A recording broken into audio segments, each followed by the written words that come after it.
It's also very interesting. Bo Bennett is a social psychologist, a business owner, and author of over a dozen books, mostly all in the area of critical thinking. He received his bachelor's degree in marketing, a master's degree in general psychology, and PhD in social psychology. Bo's personal motto is expose an irrational belief and keep a person rational for a day. Expose irrational thinking, keep a person rational for a lifetime. You can find out all about Dr. Bo Bennett at his website, bobennett.com. And with that, I present Dr. Bo Bennett.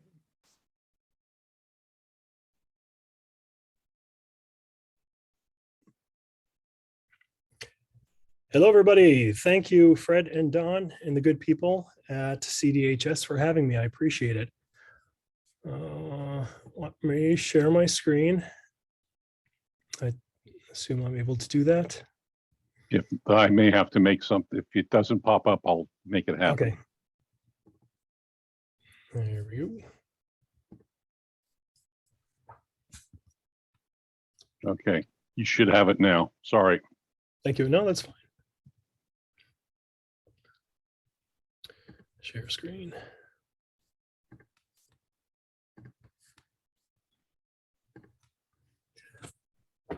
Okay, let's get into it. My name is Bo Bennett, and I will be talking today about positive humanism. I wrote a little book on this not too long ago, and it's basically designed to be a primer of this whole idea of positive humanism. So I'll begin with an introduction. I want to differentiate two different types of groups of believers. We have the hardcore believers versus everybody else. So what I mean by hardcore believers, and I think everybody has a few hardcore believers in their lives, people that they know. These are people that hold on to these supernatural beliefs no matter what. They will never let go. It's part of their identity. It's part of who they are. It's a major part of their lives. The majority of people actually, it falls into the everyone else category. And these would be people who are probably more culturally Catholic, culturally Christian, culturally Jewish, culturally religious. They do have these supernatural beliefs and they hold on to this. They perhaps they believe in a God, but it's not a major part of their lives. And these are the people who probably can be persuaded, maybe isn't the right word, but they can go from like a believer in the supernatural and in God's to becoming a non-believer, but only if the right criteria exists, only if the right situation comes about. And that's what brings us to what I call the package deal. The package deal is this idea that the reason a lot of these people in the everyone else group believes in the supernatural is because it's part of a package deal. It's part of this idea that religions do actually offer a lot of good for a lot of people. And I think that as humanists, we have to acknowledge that. We can't pretend that religion is universally evil and it's a bad thing and people suffer, because that's really just a straw man of what religion is, especially those of us who come from religions. I would probably bet, statistically speaking, that about 90% of us in this group who are now humanists, who are now secularists, non-believers, we were at one time or another Christians based on where we are in the country, in the United States. So we kind of understand this. We kind of understand this package deal. We know that we had these beliefs and we had this community. We understood that if we did have these certain beliefs, we would live forever. We have eternal life. I mean, if death is just a simple crossing to another dimension, we're not going to die. We don't have to worry about that. So all these great things is part of this package, but you have to believe in the supernatural. You have to believe in this God. Otherwise, everything else kind of falls apart. So that's what one of the big problems is when you try to talk to these people in this everyone else category. So what positive humanism is doing and what we're trying to do is offer a better deal. So the package deal, we could say, okay, that's good. You've got your beliefs, you've got all these things that come with a package, but I want to offer you a better deal. And pretty much that's what positive humanism is about. So I want to talk to you a little bit about myself. And I do just want to go through some things about myself because it is relevant to what we're going to be talking about, to be able to see where I came from and how I've come to these decisions in this part of my life. I grew up Catholic. Like most people, I wasn't a devout Christian, a devout Catholic by any means. My parents weren't. My parents simply were the type of people who held on to these beliefs because they grew up Catholic. Their parents believed it. They never went to church, but they made us go through all the sacraments. If those of you who are Catholic or are familiar with Catholicism know what I'm talking about. We had to do a lot of crazy things. I had to go to religious school. And then finally, that's a picture of me in 8th grade when I was confirmed. In case any of you are confused, I'm the one on the right. My drug of choice back then was Anthony Robbins and other motivational speakers. I was never into alcohol. I was never into any kind of recreational drugs. It was all about motivational speakers. I used to work for my father. I used to run these injection molding machines. And my sister and my mother were into real estate and sold real estate at the time. So they had this huge collection of motivational material, inspirational material to keep them motivated so they could go out and sell. And I really had nothing to do when working these machines. So I would just pop the cassettes in. And back then, everything was on cassettes. We didn't have CDs or digital media. So I would pop these things in and listen to them. And really, I was hooked. I just loved it. I loved what I was hearing. And I have a feeling that this, in some sense, gave me the confidence to move on to business and to really follow my passion and start a whole bunch of businesses and do what I ended up doing. But I'll get to that in a little bit. I did sell my first company of significant value in the year 2001. This is when I would say I became a financial success. The company was based on web hosting, which, believe it or not, back in 1995, when I started this business, people had no idea what that was. My job was to sell people on the internet. I had to explain to people what the internet was, like businesses, and tell them why they needed it. That was the big challenge. I had to fight people who said, I don't need this internet garbage. It sounds like just something stupid I'm never going to use and it's going to go away. So my job was to tell them, yes, you need an internet. You need access to the internet. You need a web page. This is something that you need as a business moving into the future. So I actually ended up selling right before the bust. Those of you who were around back in 2001, remember the big internet bust, the dot-com bubble that grew huge. And then all of a sudden in late 2001, mid 2001, boom, there was nothing. All these companies, all these of significant value went from a lot to nothing. So like I said, I was somewhat fortunate. I could have sold at a better time. If I sold 6 months earlier, I would have been much better position, but I'm not complaining. I did fine.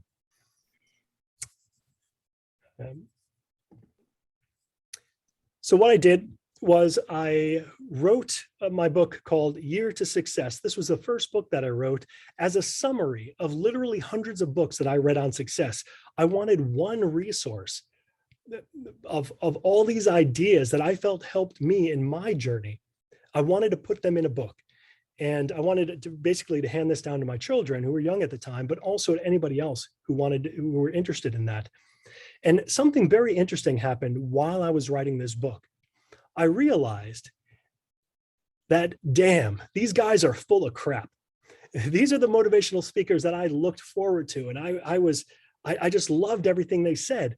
But reading them again with this new set of eyes, somebody who's actually been through the process of running a company and starting a company and selling a company and doing everything, I really realized that these guys are selling this dream. They're selling a bunch of hype.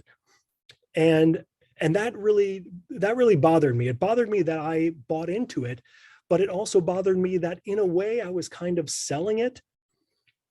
But I was at the time a professional speaker where I would actually go into businesses. Business would pay me to come in and talk to them about different areas of success and motivation and so forth. So I did this for about a couple of years, and I eventually got to the point where I couldn't do it anymore.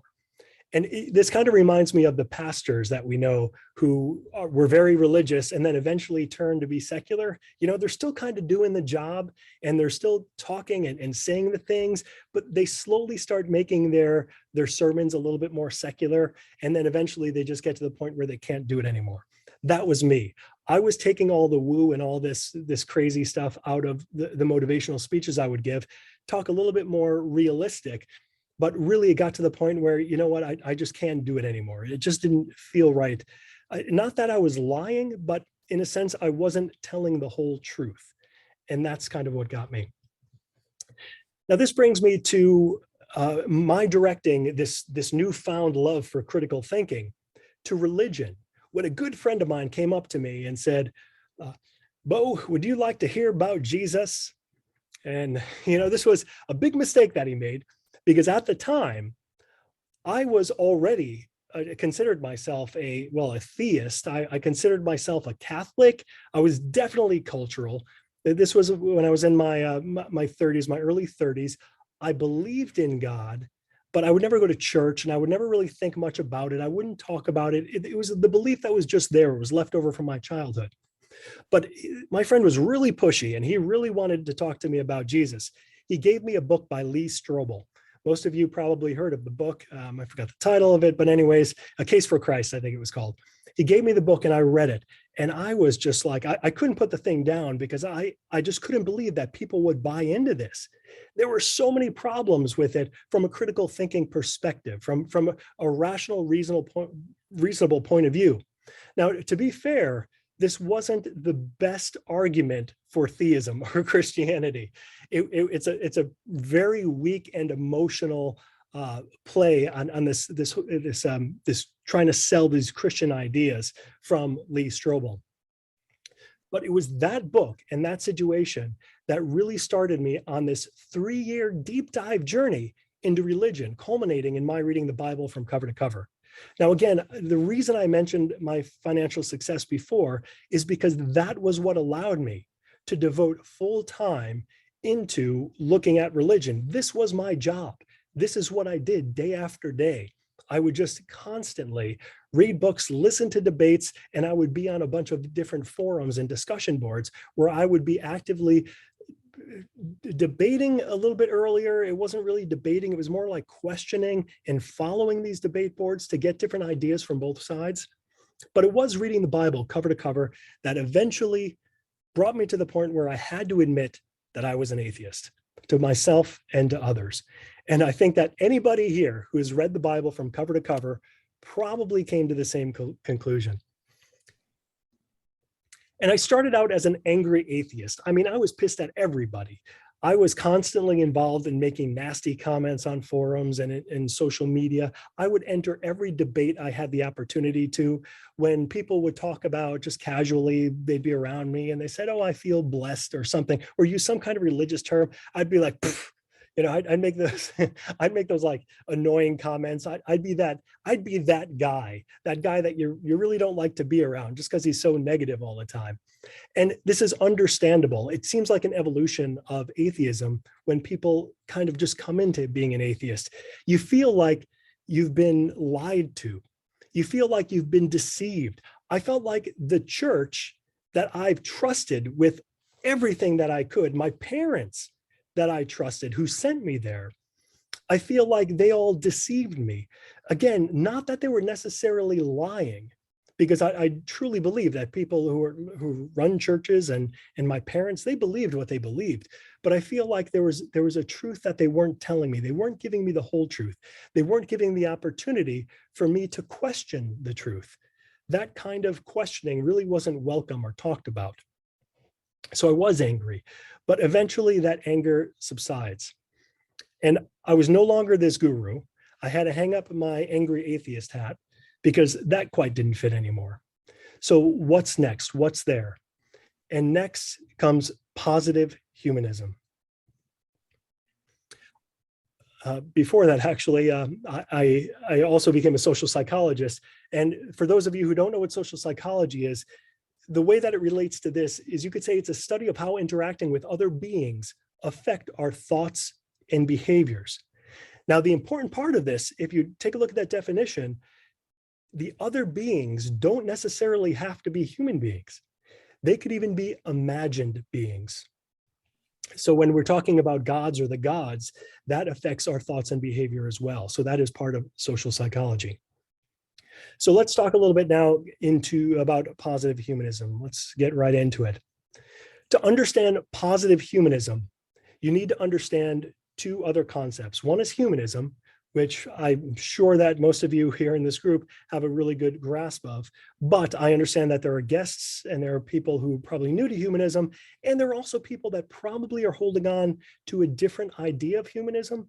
Not that your idea of humanism is wrong or mine is, just that there could be different ideas. And I want to talk briefly about the idea that's built into positive humanism.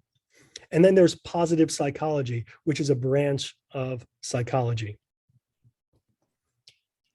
So first, let's look at humanism. What are we talking about for humanism? This is a definition that I really like because it gets to the heart of humanism.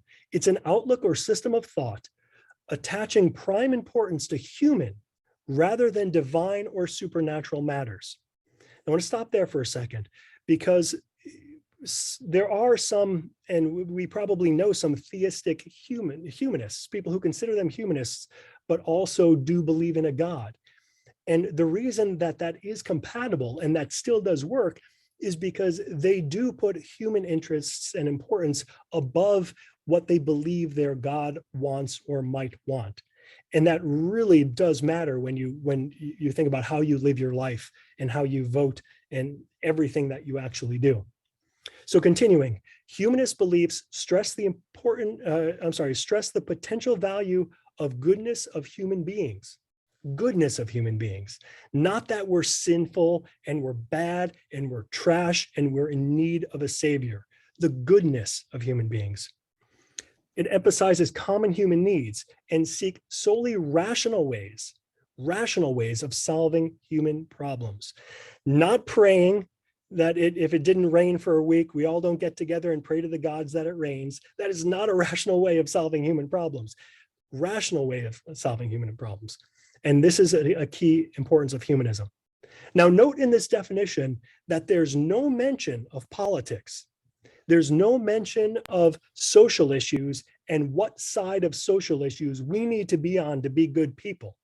These are all political and social issues and ideologies that I feel have infected humanism in the past 5 years, 10 years, and really gives me a hard time sometimes telling people that I'm a humanist because of what humanism has become in some people's minds and how it's been used.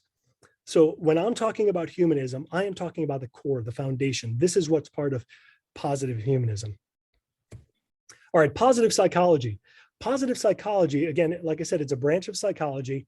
It's a scientific approach to studying human thoughts, feelings, and behavior with a focus on strengths instead of weaknesses.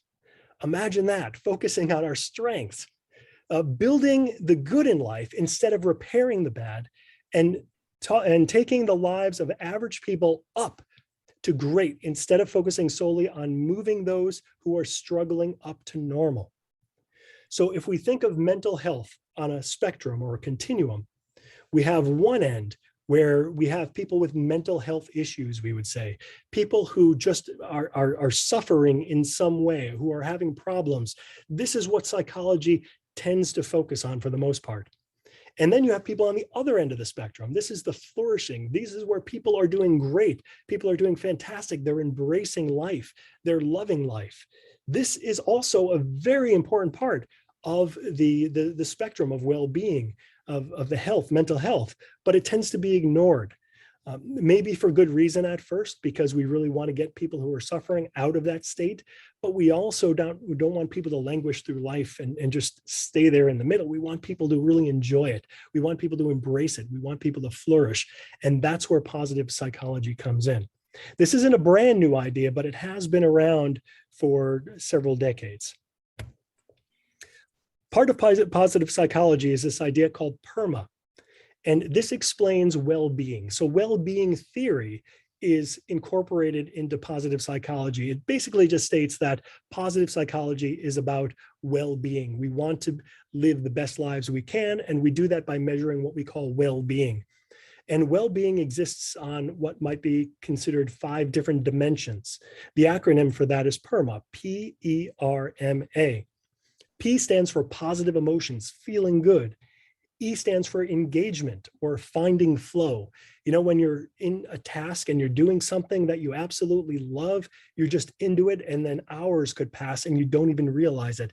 That's engagement, that's finding flow, and that's something that's very good for our well-being. Relationships, having authentic connections.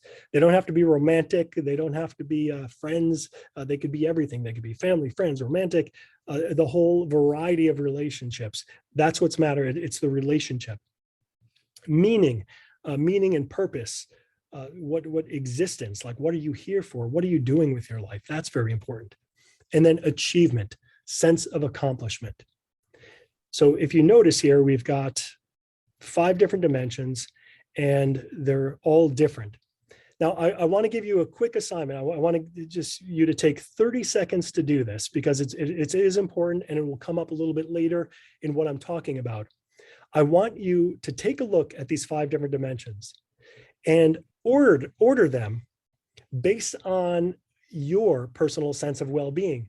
What is most important to you? And I know this isn't the best question, because you could say, well, it depends what kind of achievement we're talking about versus what kind of positive emotions. I get that. This is just basically a very low-level exercise. Just order them based on what jumps out to you as being most important to least important. So just like jot it down, or even just think about it, and just again, take 15 seconds and go ahead and do that now.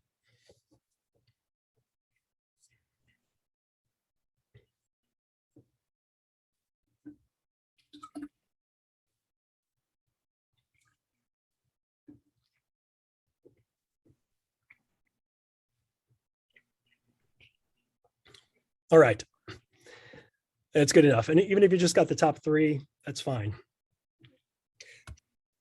All right, so what is positive humanism? We talked about humanism and we talked about positive psychology. Here's the intersection of positive humanism.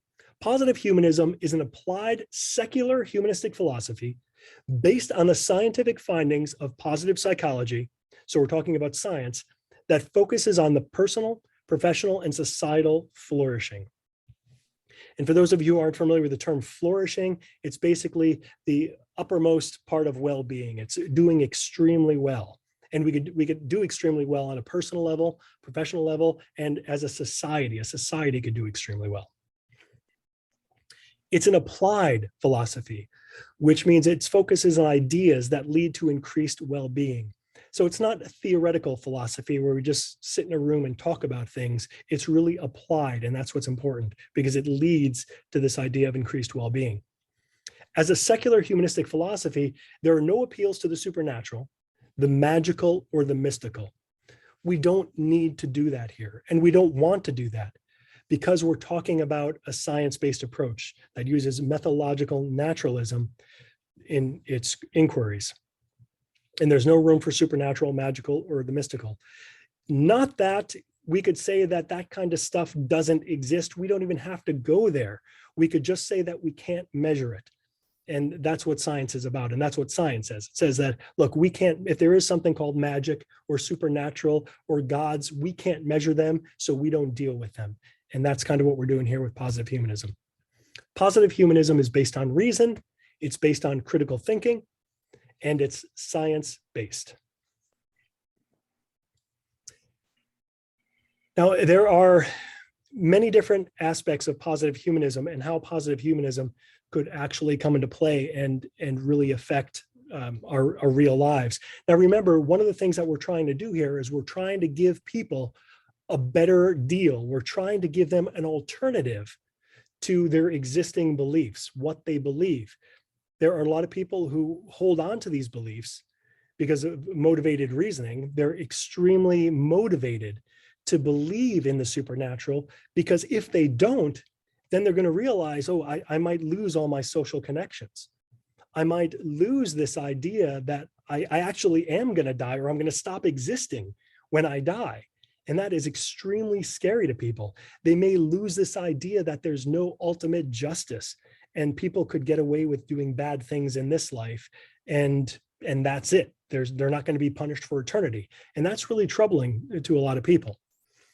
So there's a lot of things that positive humanism could be applied to, but I really just want to talk about morality for the remainder of this lecture, this one aspect, because I really do believe that the biggest question that most people have when it comes to morality, and it comes to a secular morality or secular humanism, let's say, or a secular moral framework, world view, is that if there is no God, how can you be good? How can you know the difference between good or bad?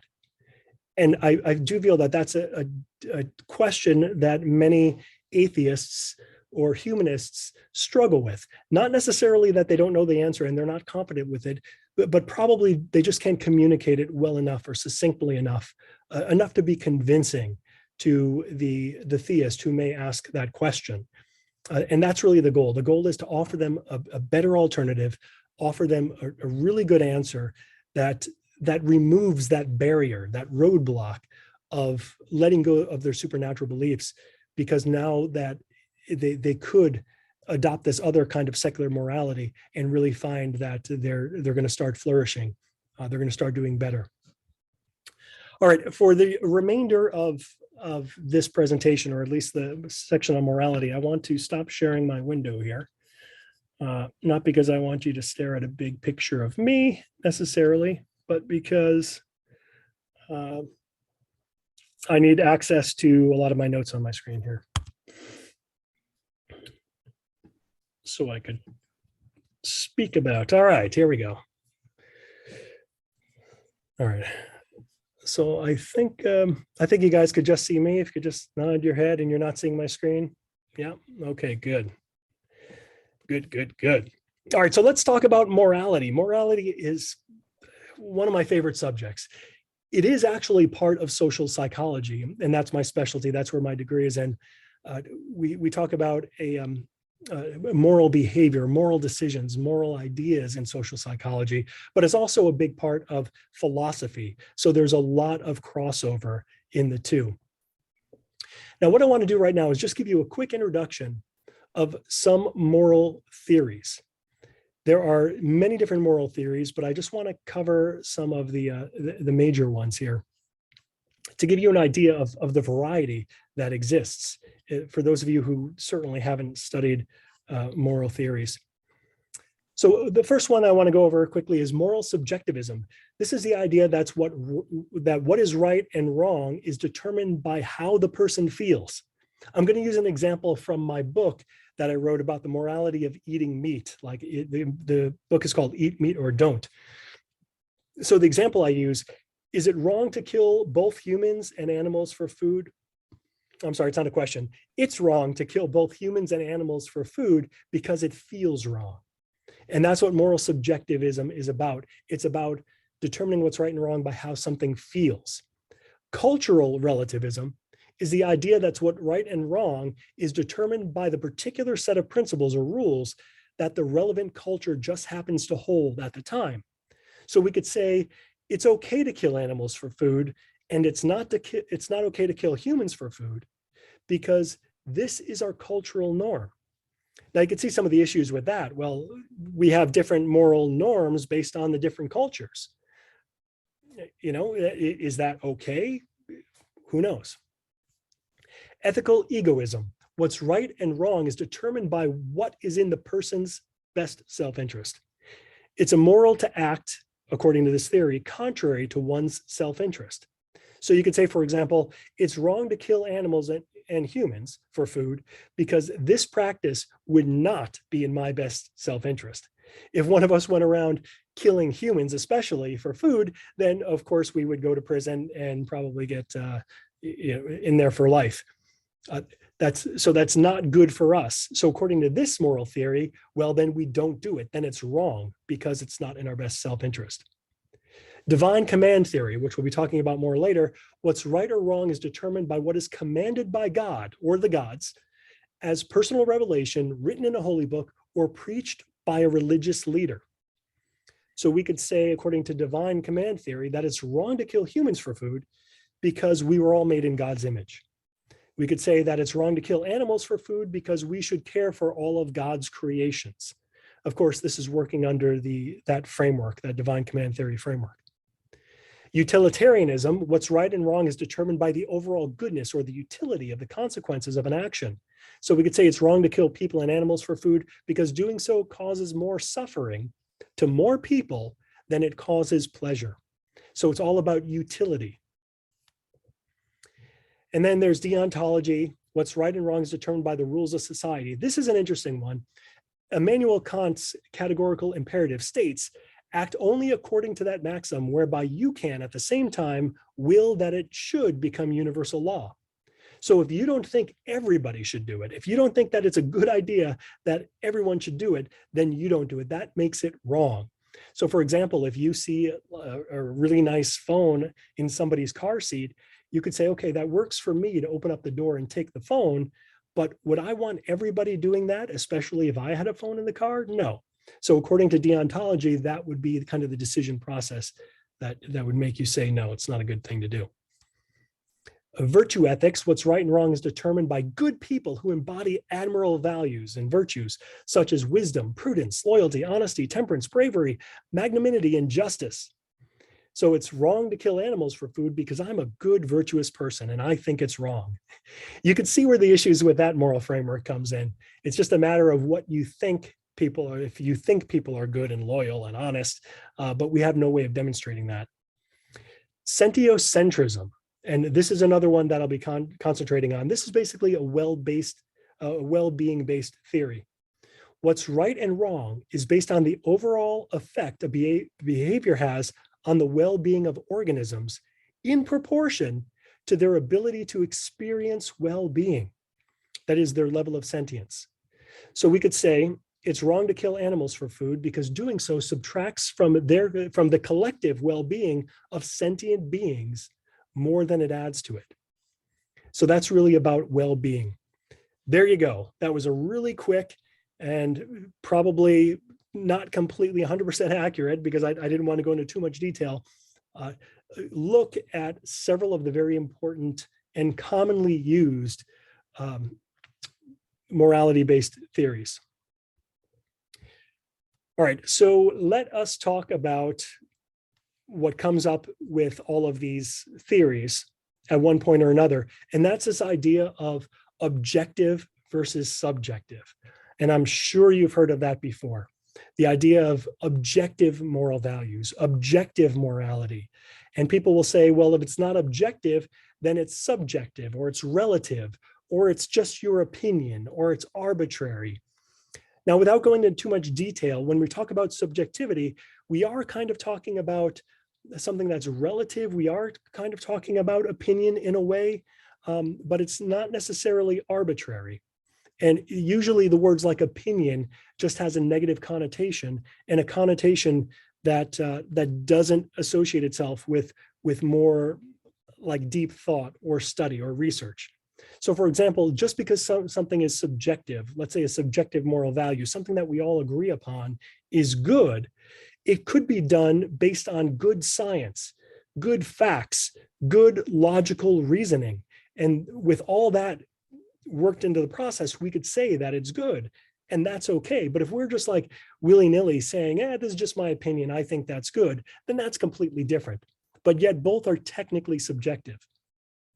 So when somebody tries to downplay subjective morality, they usually try to associate it with opinion, with that whole willy-nilly type of idea of something being good. Just on a whim, you're just saying that it's good or bad. But that's not actually the case. So when we're talking about something objective morality, in this context, we're talking about it being independent of the human mind. That is, there's one truth out there, just one truth that we're all trying to access. Some people claim they could, some people say that it's there and it's available to us, or some people say that it's there, but we can't access it. But it's the point is, it's just one truth, an objective truth. It's either true or it's not. I mean, that's it. When we come to subjective moral facts or subjective morality, it is dependent on the human mind. So what goes on in our heads is very important. And you could see the issue here. There are literally billions of human minds. So therefore, there could be billions of versions of a truth. The worst case scenario, but that's not the way it typically works because of reality and because of facts. But we'll get into that. So I am curious, and I'm not sure if this is the best forum for asking questions the way that it's set up here, but I am curious how many of you believe in objective morality? Like if you say morality, if somebody asks you, is morality objective? How many of you would say like an emphatic yes? If there is a reaction where you could wave your hand, go ahead and do it, or just raise your hand. I'll just quickly scan. I'm curious about that. All right, I think for the most part, there are we've got a few people, that's good. And for the most part in the humanistic community, people will say, yeah, well, some things are objective and some aren't. There's subjectivity. And I think that we will all pretty much universally agree on this topic, but it gets confusing because we all use different terminology for the same idea. We don't know how to properly communicate, or there's just so much ambiguity in what we're saying that even though that we all pretty much believe in the same thing when it comes to morality, we just have different terms for it. We just word it differently. So I want to try to massage that a little bit so we could see that we're pretty much on the same page. So more to this idea of objective morality, the big problem is if there is an objective truth, if something is objectively right or objectively wrong, do we have access to that?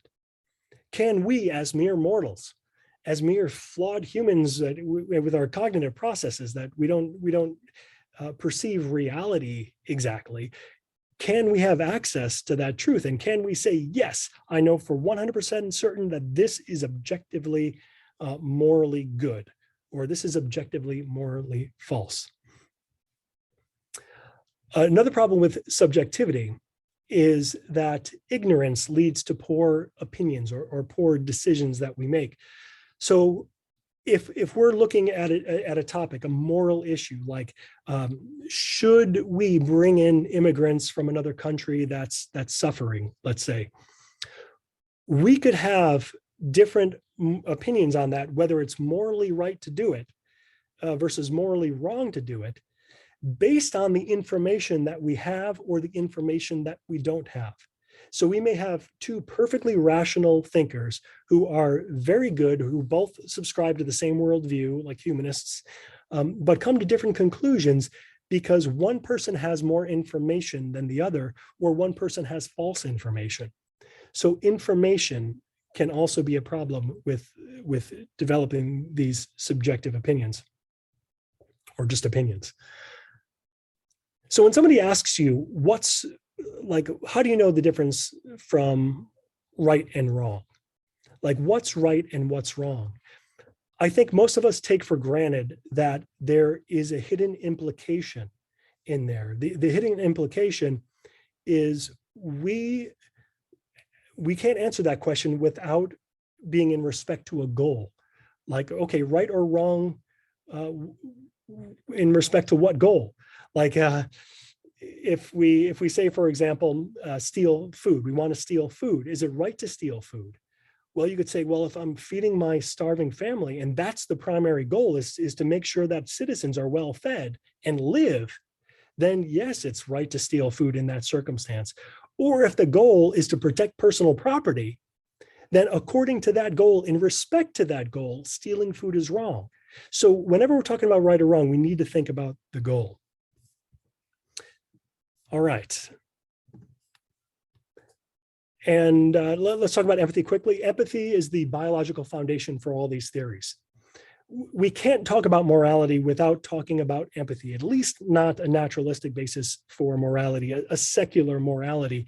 Empathy is the key. It's the foundation of morality. The reason we have and we come up with these moral theories is because we have this sense of empathy.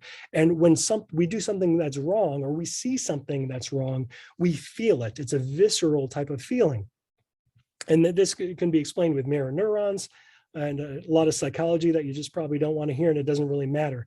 The point is, these secular theories or these moral theories that we come up with are basically our attempt to rationalize what we call the irrational, that aren't rational, they're not irrational, they're irrational. They have no rational basis. And nature has equipped us with this empathy so we can survive. Just think about it, if mothers didn't care for their children, then we wouldn't be here today. If they had no empathy whatsoever, kids would die and the human race would end. So obviously empathy has a utility in keeping the human race going. So there's a naturalistic reason for this empathy. And empathy could be seen on a bell curve. You either have a lot of it, or you have an average amount, or you have none. And most people, thank goodness, fall in the middle. Most of the population has a decent amount of empathy. You have some people that are considered sociopaths or psychopaths that lack empathy, that are in the dark triad of psychology. And these people could be problematic, but don't necessarily have to be, especially the sociopaths. They can actually be good by reasoning to be good, giving them reasons to be good. But that's another topic. And then the people on the other end of the spectrum, you think a lot of empathy is really good, but not always. That could be problematic. Okay. Let's see. How much time do I have left? Don or Fred, can you cue me in? And how much time I got here? I just want to know what else I could cover. We probably have another 10 minutes or so of presentation, then we'll have some time for Q&A after that. Excellent, Don. Thank you. I appreciate that. 10 minutes will be more than enough to wrap this up. All right. So we talked about divine command theory.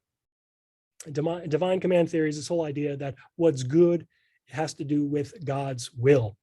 And you probably heard of the Euthyphro dilemma before. And that's the whole idea that is something good because God says it's good, or is there something that's out there that's good that God is embracing and he does it because it's good? And both lead to serious problems, because if God's just telling us what is good, then he's just kind of like a dictator, and on his whim could change from good to bad based on what he thinks.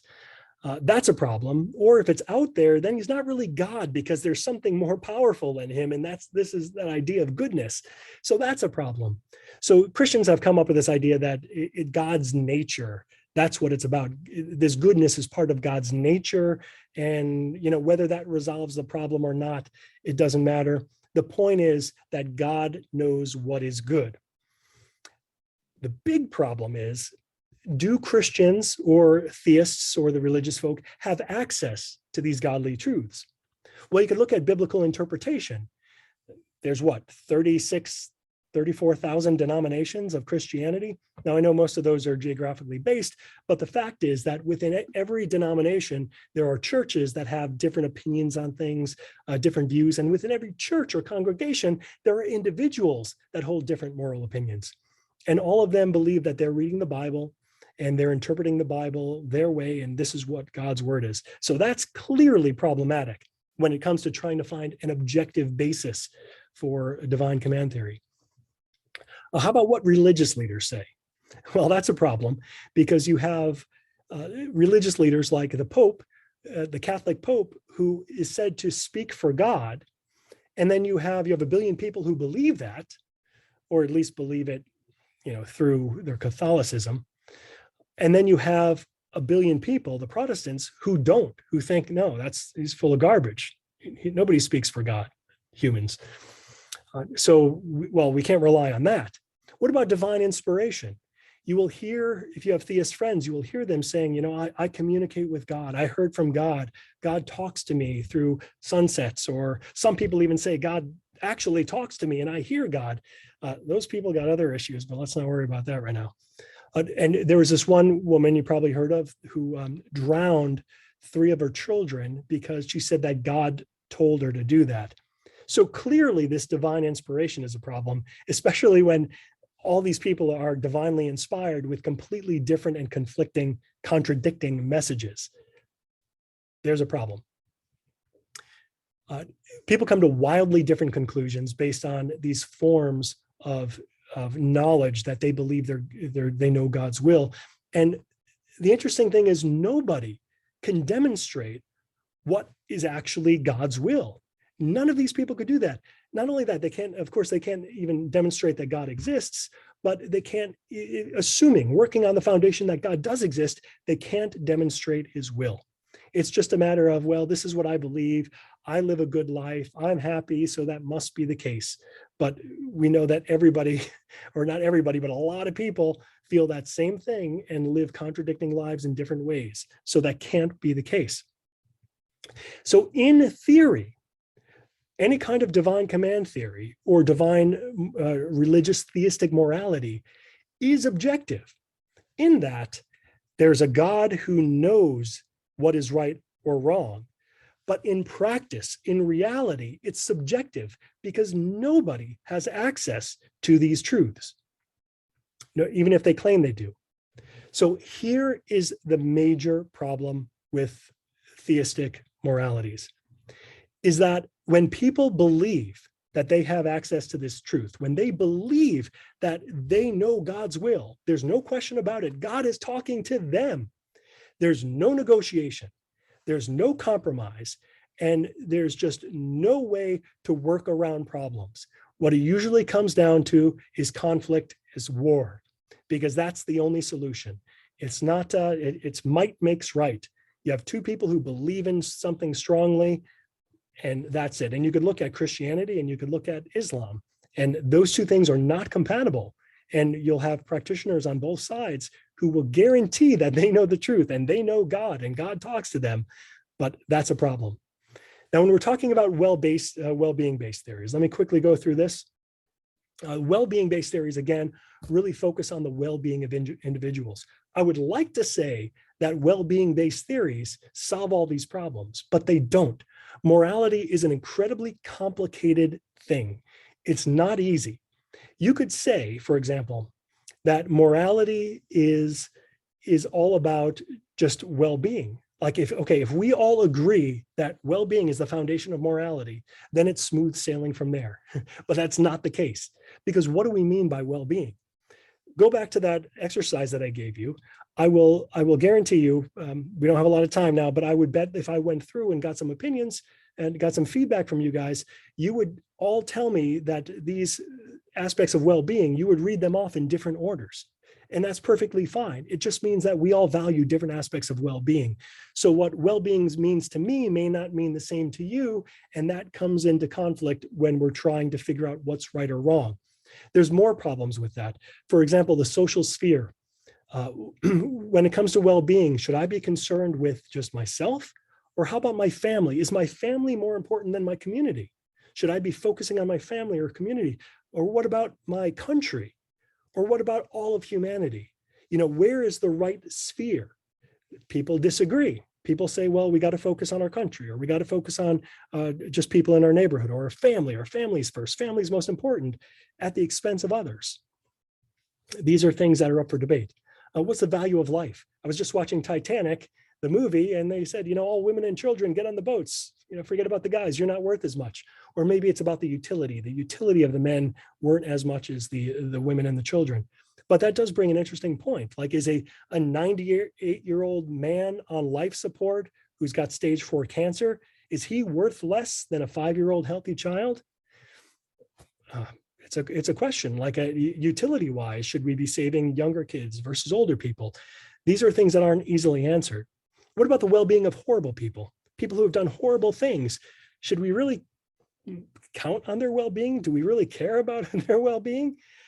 Maybe they do, and that gets into free will. Are they a horrible person because of something that they purposely did, or are they just a product of their biology and of their environment, and that's why they're horrible people, so we should be good to them? So many questions, as you could see, but here's the key. With secular-based well-being morality, if we agree that well-being is important, and then we could talk about these issues, we acknowledge that this is a choice we're making. We're choosing well-being. We're choosing this being one of the foundations, and it's goal-based. we're talking about empathy. We understand that it's empathy. We're talking about irrational component. We understand that the hard work's involved, and we accept this uncertainty. But most importantly, none of us think that we're certain about this. We understand that it is a negotiation. It is a discussion. These things are up for discussion. They have to be, because if they're not up for discussion and we can't talk about any of these moral issues, then we're no better than the theist counterpart who look at this divine objective truth that they believe they have access to, but yet they can't demonstrate it. So with well-being based theories, at least we acknowledge that these things can be discussed and they can be talked about. So in conclusion, positive psychology, it's not about why religion is wrong. We're focusing on why humanism is right. So we're giving them a better alternative. We're giving them a better deal. And I should say, I'll conclude on just the idea that humanism is definitely that better deal. Thank you so much.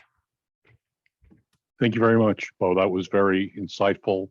I liked you talking about how all the different churches and sects out there think they have the truth. And, it's maybe one of the things that made me say enough of this religious stuff, because when you see within an organization, they can't decide what they want to do. Right. But again, I want to thank you again, Bo.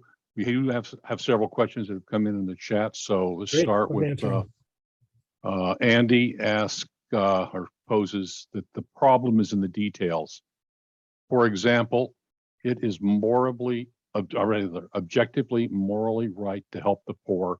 What does this mean in actual personal or societal policy to achieve the most benefit and least harm? I'm trying to think how to answer that question. That's a good. Could I see this question in chat? Yeah, you pull up and can you pull up the chat window? It should be there. And who asked that question? Andy, up near should be one of the first questions. Andy, all right. Okay, great, excellent. So the problems in the details, for example, it is objectively morally right to help the poor. I don't know if that was meant to be a question. Is it objectively right to help the poor? What does this mean in actual personal or societal policy to achieve the most benefit and least harm? And that the way that he phrases that, achieve the most benefit and least harm, we could say in terms of well-being, leads to the greatest well-being. And this is what I was touching on before, like societal well-being. What are we talking about? Are we focusing on personal well-being or societal well-being? Because if personal well-being is more important to us, then sacrificing ourselves or our own things, a piece of our own happiness, let's say, for people that we don't know, for somebody else, that could be an issue. That could take away from overall well-being of individuals, because individuals make up society. So what we need influential people to convince people, to sell, to debate and say, this is a good thing that we should, as a society, take care of the poor and the destitute, because and then start listing the reasons. So we want to get those people on board and explain to them and try to connect, as part of persuasion, try to connect this idea of helping others and how it will benefit them as well. They'll feel better about themselves. They'll live in a better society where more people are happy. There's less crime. You could go through all those issues. That really does address more of the policy of it, as opposed to, what's technically right or wrong. But that's kind of what I was going at. I would never say something's definitely right or wrong. I would say it is sort of like a debate and a discussion to get to that truth. Mm-hmm. Okay, next we had a question, comment from Donna L. I think you can read yourself. I don't have to stumble through it. Okay. Psychosis is likely what led the mother to drown her children.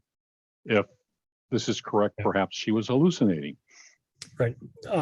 I would agree with that, but there's no way we know unless we're in the mind of the woman. We could say to that same idea that psychosis could be responsible for 90% of the Christian books out there who claim they had this experience with God and God took them all these places and they talked to God.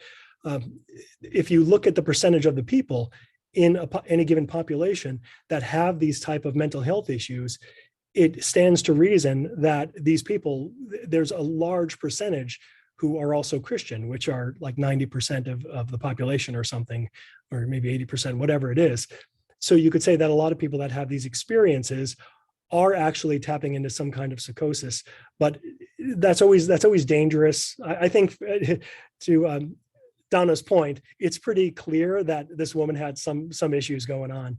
But when we try to generalize that to more benign claims, like people talk to God and God told them, they heard God say, take this job or not, calling that a psychosis could be a little bit dangerous and pretty and insulting, especially if you're not a professional that's qualified to make those kind of diagnoses. Okay, Vivian writes, helping the poor is subjectively moral. Many believe poor people are poor because they have made bad decisions and or were born to people who make or don't make bad decisions. Right. So I guess the idea there is we have good people, caring, good people, humanists, who will disagree on what level of help we should be giving people such as the poor, based on a lot of these ideas. And this is where it comes down to really knowing the topic and ignorance. And when I say ignorance, I'm not saying that in an insulting way. I'm saying that lacking the information. I certainly don't know enough about the area of sociology and reasons for people not to be poor and to be in trouble. But I bet if everybody had all that information, we would be able to collectively to come to better decisions that help people out without hurting them in the process and raise the community at the same time. Jonas wrote, we are all born with morality by natural selection. Right, and that's what the point I was making. I called what she's calling morality, I'm calling empathy. Morality is really a combination of the idea of empathy, this biological empathy, plus the rationalization of this empathy, the narrative that we build around it, and that's kind of what I call morality. There's a cognitive component to it, so we can't technically be born with that, since that has to develop. But the idea of empathy, yes, I certainly agree with that. Donna then writes, another potential regarding poverty is that the system often wants to keep poor people poor. Also, we know that people of color have historically less access to resources. Right, and that's really getting into politics and as opposed to morality, but I can't argue with that. Robert Bosca has a question. What are your thoughts about Jonathan Haidt's moral foundation theory? I'm a big fan of Jonathan Haidt. I actually consulted him on my thesis for when I did my doctorate. So he helped out there just through some emails back and forth. And he is a big inspiration to me in terms of what he offers in the area of morality. If you haven't read his work, or you could look up online, he offers a very interesting scenario where a brother and sister sleep together and they have sex, and is it right or is it wrong and why? And he goes through, like, they use protection, they agree to just do this once, and it's extremely difficult. You see the conflict building within when you're trying to answer this question, because it just feels wrong. There's this visceral feeling that comes up that tells you that it's wrong, but rationally it's very difficult to dismiss.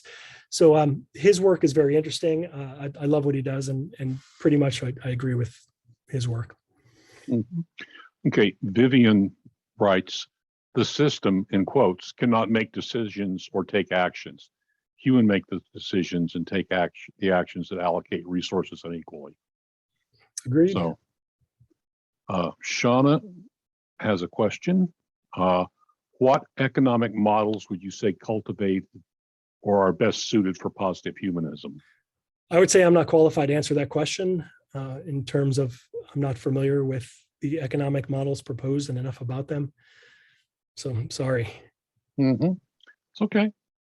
You're not willing to be an expert when you don't know. I can pretend. I'm really good at pretending, but You don't want Well, to hear I think the most important words any person can say is, I don't know. that. Right. Donna writes, the system is made up of humans, yes, but systems such as, and this is education, healthcare, criminal justice favor white folks. This is back to other thoughts. Vivian writes, what are your thoughts about holding multiple hierarchical and or nested moralities? And I'm sorry, I stumbled on those words. That's okay. If you see me moving around, I'm running up to my plug because my battery's going to go dead soon. So what are my thoughts about the different hierarchies in the nested moralities? I don't know exactly what she means by that question, and I'd probably want some clarification. But if I were to assume I know what she means, there are many different theories that are compatible. I have to plug in and work well together. So you don't need to adopt just one moral theory. You could take pieces of several of them as long as they work well together. I like the tour of your house, and I hear the bird in the background. He'll shut up soon. He's just excited to see me. Well, All right, I'm plugged in. I got power. Your word that we're back in charge. Okay. Do you need Vivian to explain that anymore? Or that? And unless she wants to. If I didn't nail the question, then sure. Okay. Andy has another question for you. Have you spoken to enough religious leaders to form an opinion as to their level of actual belief in a Christian God? Have I spoken with enough? Well, it depends on what conclusion I was coming to. I've spoken with several religious people, many about their conclusions about God and religion. But from that, I certainly can't make a generalization to all religious leaders or to all religious people. So I just want to make that part clear. Donna has a comment that she believes that these are indeed morality issues and that people's politics reflect their values. Sure, it is difficult to accept, to differentiate politics from morality and ethics. They are extremely intertwined. Yeah. Okay, Jonas had a question for you. What are the changes in the past 5 years in humanism? The changes, and I think again, it's the focus. I should say that I've been as an American humanist with that organization. I started probably 8 years ago, maybe 10 years ago, and I used to host the American Humanist podcast, and I did that for a while. I did remove myself from the organization just mostly for other reasons, business and so forth. I just didn't have the time commitment to do that. But I wasn't really thrilled with the positions that organization was taking on social issues and political issues. The reason for that, again, is my positive humanism. I don't want to say that there's not a space for that, because I strongly believe there is. There's a place for activism. I don't think that it should have been part of humanism. I think that there are a lot of good people with a lot of different opinions and views on different political and social issues. And I think that any organization like that should stick with the foundation of humanism and not isolate people by really pushing a certain narrative. I'd rather not get into specifics, just because I'm not comfortable talking about that. In fact, I purposely try to stay out of that. And again, that's part of the whole concept of positive humanism. I really want to focus on the positive aspects as opposed to all the things that I believe are wrong or the people I disagree with. I just don't have that kind of energy anymore. Understand. We all, only have so much energy. You've got to pick your battles. Fred had a question for you. Does your book, Positive Humanism, have material addressing actual conversations with theists to show them the better deal? There's no actual conversations. That is a good idea, though. It is more of the tools, the information, the education that's laid out in the book. It's a very thin book. It's a small book, and it's only like 60 pages or something, very small. That covers some of the main topics like death and dying, free will. I cover morality a little bit. The things that do tend to keep theists in their theistic thought and their theistic bubbles, because they really just don't have a good solution for these things.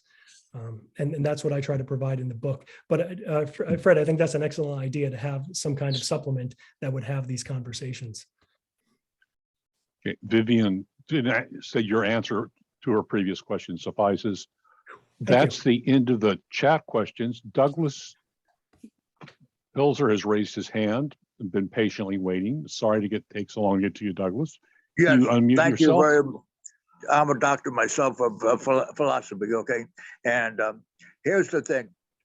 I thank you for a great presentation. Really enjoyed it myself, okay? It was very good. Here's the thing. I went to see a faith healer with a church. My friend had a broken arm. He healed him through God. I couldn't believe it. My friend took his cast off. You have to see this. And he said, I don't have broken. He said, you're not going to have a broken arm. I felt the energy too. I went up and he pushed me and I went down like some kind of energy. So now how do you describe or how do you feel about something like that when you go over there and see this guy actually healing people with Captain Coleman and stuff, okay? And it wasn't fake. So my first question would be, why isn't this guy spending his time in children's cancer wards? Why is he in front of a pulpit trying to get people and getting fame? Every faith healer that was ever investigated turned out to be a phony. There are a lot of tricks involved. Like initially, I would say the guy with the broken arm, either his arm was healed because after being in a cast for 6 weeks, you could take off the cast just fine. A lot of people in wheelchairs that get up and start dancing, well, they don't need wheelchairs. They don't need, I mean, it's just for their safety because it's more comfortable for them. The whole foot length, I mean, there are dozens and dozens of tricks that faith healers use. And unfortunately, many of them prey on the weak, prey on the sick because there's no alternatives left. And that's what really bothers me. But I would say that any faith healer could easily be scientifically studied if they put themselves under investigation, but not one has ever come up and passed the test. And like I said, we don't see them in children's hospitals. So what's wrong with the guy? He must be a real mean bastard if he's not healing sick children because he could. And Amazing Randy said he'll give $10,000 and nobody's ever got $10,000. $1 million. Right. $1 million. Gotcha. Whatever it is. Thank you. Thank you very much. You bet. Hey, I don't see. I have a Go ahead, comment, Sherry. if I may, Don. Go ahead. First, Bo, I found your presentation and your house tour delightful. For people who are really, taking COVID seriously, it really was fun. I loved, well, first I want to say that in some ways you were preaching to the proverbial choir, so to speak. I think most of us, agree, buy into what you stated, but I loved how you laid out very logically a lot of our conclusions, or my conclusions, specifically the empathy with being able to take care of other people who are less, I guess, fortunate or in different circumstances. I just wanted to share that a little phrase that I had heard decades ago, that if there was not already a God, man would need to create one. And I think that it is a cultural crutch.